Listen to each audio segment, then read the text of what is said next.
quite beautiful films in this very room that we're talking in with my band Black Dub.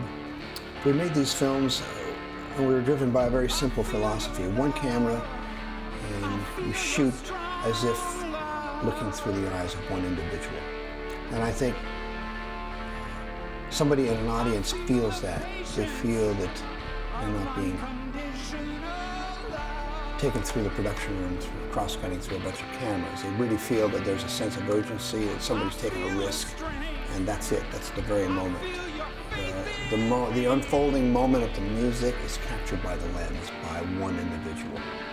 They'll call me in Las Vegas. I was there working with the singer from The Killers, Brandon Flowers, and he said that he would like to ask for my help to record 10 acoustic songs and to film him in the same way that he saw in the Black Dub films.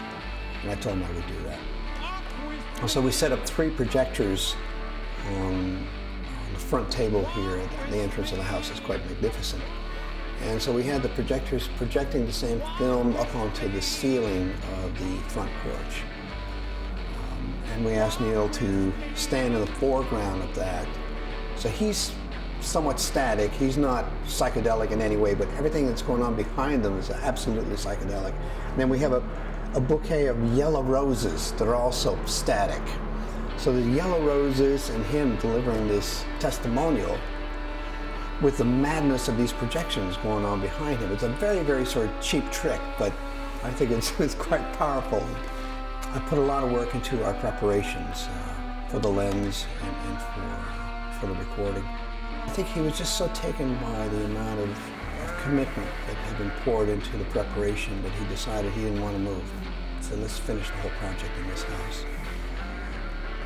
The more we did, the house got more angry and it started reverberating like a big speaker cabinet, and we got louder and he got more confident, and it just got to this place where I had my neighbors saying, "Is that Neil Young up there?" I mean, we're talking like mega volume coming out of this place.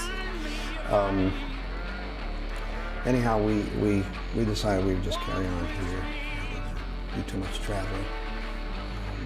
So we did 4 full moons.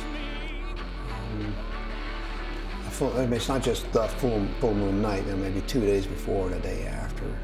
Historically, Neil has noticed that he's written his best songs during that potent time. And he asked me if I would follow that as a ground rule, that we would huddle up at full moon. I said, "That sounds good, man, let's try it."